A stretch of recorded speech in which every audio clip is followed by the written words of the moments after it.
classes. Today I have come with a very important task of listening, which is summarize spoken text. It is a very easy task as well as very scoring task, not only for listening but writing too.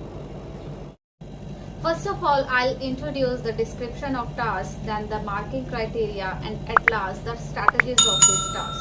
How to attempt this task.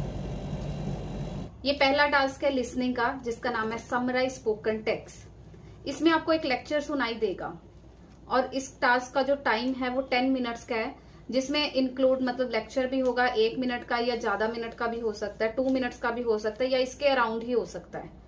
तो lecture आपको सुनाई देगा, आपको क्या करना होता है, इसमें नोट्स बनाने होते हैं। देन उस लेक्चर के बाद आपको क्या करना है, इसमें आपको टाइप करना होता है।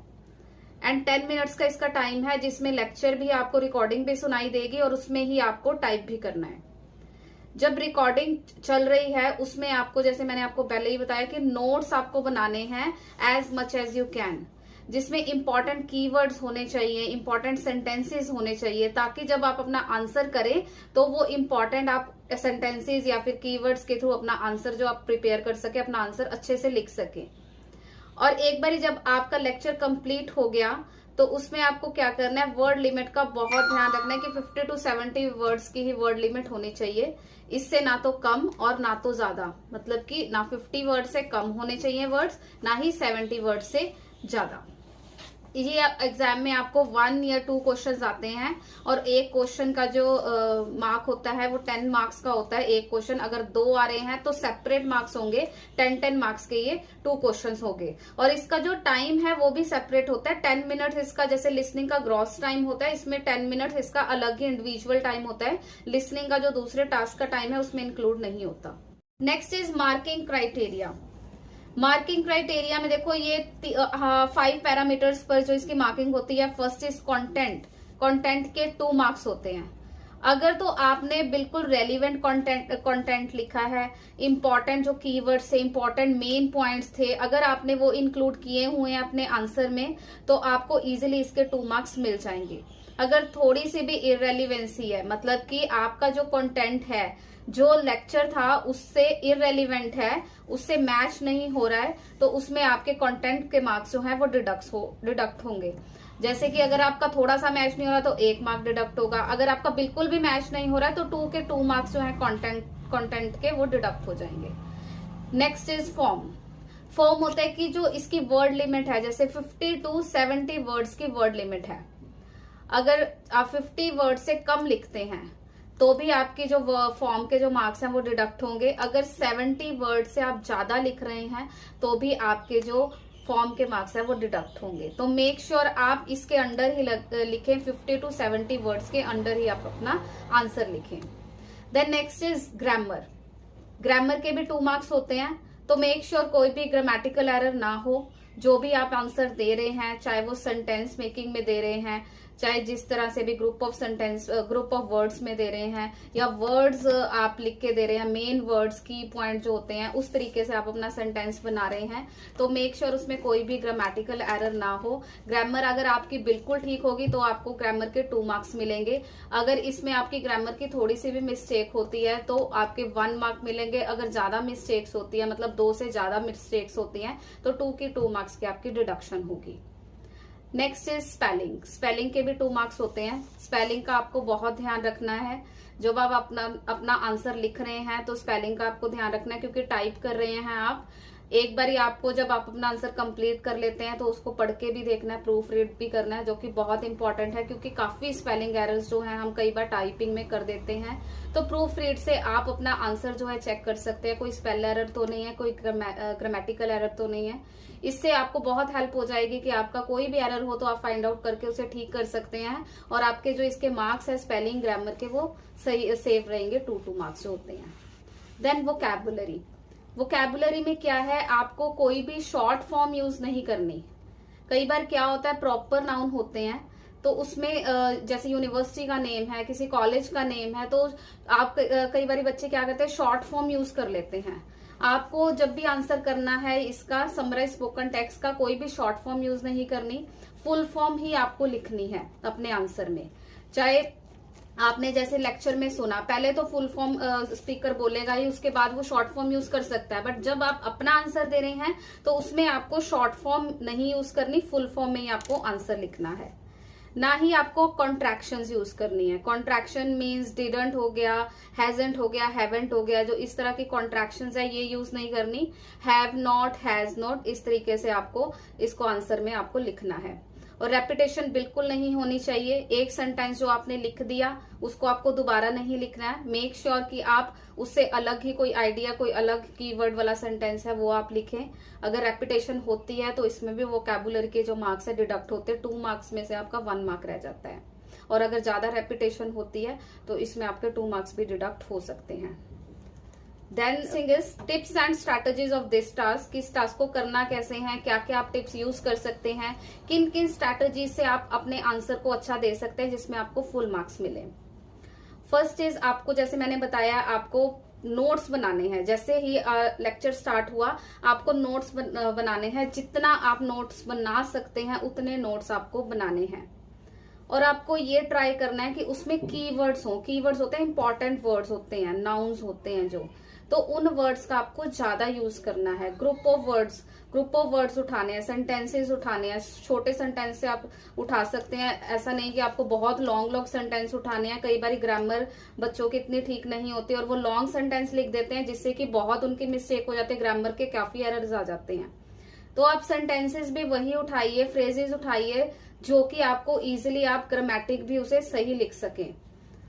एंड इसमें आपको जो सेकंड थिंग इज दैट कि ट्राई करना है आपको मतलब सिंपल सेंटेंस उठाने की। ऐसा नहीं कि आप बहुत ही लॉन्ग सेंटेंस उठा रहे हैं जिस वजह से, अगर आप जैसे रिकॉल कर रहे हैं उस लॉन्ग सेंटेंस को, उसको याद करने की आप कोशिश कर रहे हैं, उसको कैच करने की कोशिश कर रहे हैं, इस वजह से आपका जो नेक्स्ट वाला पार्ट है, जो इंपॉर्टेंट पार्ट है, वो स्किप हो सकता है। तो ट्राई कीजिए कि आप लॉन्ग की बजाय आप स्मॉल सेंटेंसेस उठाए। हाँ, अगर लॉन्ग सेंटेंस है बट उसमें भी कोई इंपॉर्टेंट कीवर्ड्स होते हैं तो आप उनको, ग्रुप ऑफ वर्ड्स को उठा सकते हैं, ना कि आप लॉन्ग सेंटेंस पे ध्यान दें। क्योंकि अगर आप रिकॉल करते हैं मे बी उसमें कोई ना कोई आपका एरर आ जाएगा और वो लॉन्ग सेंटेंस आपसे पिक नहीं होएगा। तो इंपॉर्टेंट पॉइंट से आप उठा के उसका एक सेंटेंस आप इजिली बना सकते हैं, जो सिंपल सेंटेंस हो, जिसमें ग्रामर का भी कोई एरर ना हो। और आपने यूज करना है कि ट्राई करना है कि आपने कॉम्प्लेक्स सेंटेंस नहीं आपने लिखने हैं, इसमें आप सिंपल सेंटेंस लिखिए, ज्यादा से ज्यादा सिंपल लिखिए ग्रामर का, ताकि कोई भी एरर ना हो। अगर आप कॉम्प्लेक्स सेंटेंस बनाने की कोशिश करते हैं तो इट में हाई चांस हो सकता है कि आपके ग्रामर एरर्स हों। तो आपको इस चीज का भी ध्यान रखना है कि सिंपल सेंटेंस आप यूज कीजिए ताकि ग्रामर का कोई भी आपका एरर ना आए। और वर्ड लिमिट का, जैसे मैंने आपको पहले ही बताया, वर्ड लिमिट का आपको बहुत ख्याल रखना है कि आपकी जो वर्ड की लिमिट है 50 से 70 के बीच में ही होनी चाहिए। ना तो 50 वर्ड से कम होनी चाहिए, ना ही 70 वर्ड से ज्यादा। अगर इससे ज्यादा होते तो आपकी वर्ड जो लिमिट का, जो फॉर्म का जो मार्क्स है, उसमें आपकी रिडक्शन होती है। और आपने ट्राई करना है कि आपने वही वर्ड्स आप लिखें, वही सेंटेंस आप लिखें, उन वर्ड्स का आप यूज कीजिए जिसके आपके स्पेलिंग, जिसके स्पेलिंग आपको अच्छी तरह आते हों। कई बार स्टूडेंट ऐसे वर्ड्स उठा लेते हैं बट उसके स्पेलिंग उनको नहीं आते, जिस वजह से उनकी स्पेलिंग मिस्टेक होती है और स्पेलिंग के मार्क्स डिडक्ट होते हैं। जिन वर्ड्स के आपको स्पेलिंग इजीली आते हैं आप उन वर्ड्स का ही यूज कीजिए। कोई भी अगर आप प्रॉपर नाउन यूज कर रहे हैं, प्रॉपर नाउन का मतलब है जिसका वर्ड का जो फर्स्ट लेटर होता है वो कैपिटल में होता है। लाइक एक यूनिवर्सिटी का अगर हम नाम लें, कोई भी यूनिवर्सिटी का नाम है तो उसमें यूनिवर्सिटी का यू, अगर यूनिवर्सिटी ऑफ कैलिफोर्निया है तो उसका सी कैपिटल होता है। तो अगर आप इस तरीके के वर्ड लिख रहे हैं अपने आंसर में, अगर आप अपनी जो समराइज स्पोकन टेक्स्ट में इस तरीके के वर्ड यूज कर रहे हैं तो मेक श्योर उसमें आप प्रॉपर नाउन को फर्स्ट लेटर जो उसका कैपिटल जरूर रखें, क्योंकि अगर आप स्मॉल में रखते हैं तो वो भी आपका मिस्टेक हो सकती है। एंड जैसे कि रिसर्चर है, साइंटिस्ट है, इन पर्सन्स के नाम भी होते हैं तो उसको आप अवॉइड ही करें, उसको आप मत लिखिए। क्योंकि कई बार क्या होता है कि जो उसके नेम के स्पेलिंग होते हैं वो हमें नहीं पता चलते, क्योंकि प्रोनाउंसिएशन से भी हमें पता नहीं चलते, उसमें कोई ना कोई स्पेल एरर आ ही सकता है।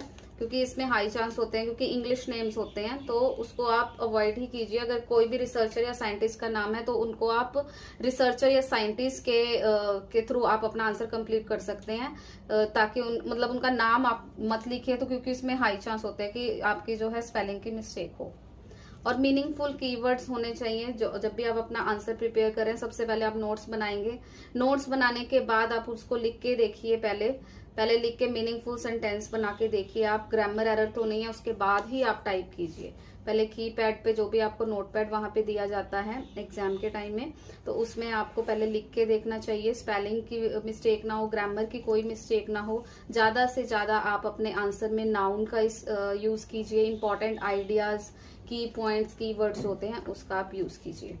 और 2 मिनट्स आप प्रूफ रीड के लिए जरूर रखिए, क्योंकि प्रूफ रीड मस्ट है। अगर आपने बहुत अच्छे तरीके से अपने आंसर को प्रिपेयर भी किया, लिखा भी, और उसमें प्रूफ रीड नहीं किया, हो सकता है कि आपका कोई ना कोई स्पेल एरर उसमें हो जाए। क्योंकि कई बार हम क्या करते हैं, स्पीड में कई बार फास्ट हमारी टाइपिंग होती है, उसमें काफी ऐसे हम एरर कर देते हैं राइटिंग में, टाइपिंग में। तो 2 मिनट्स आप हमेशा बचा के रखिए अपने प्रूफ रीड के लिए, ताकि कोई भी उसमें एरर है, चाहे स्पेलिंग का एरर है, चाहे ग्रामर का एरर है, चाहे फुल स्टॉप का, चाहे कॉमा का, वो आप फाइंड आउट कर सकें और उसको आप ठीक कर सकें, और तभी आप नेक्स्ट क्वेश्चन पे मूव करें।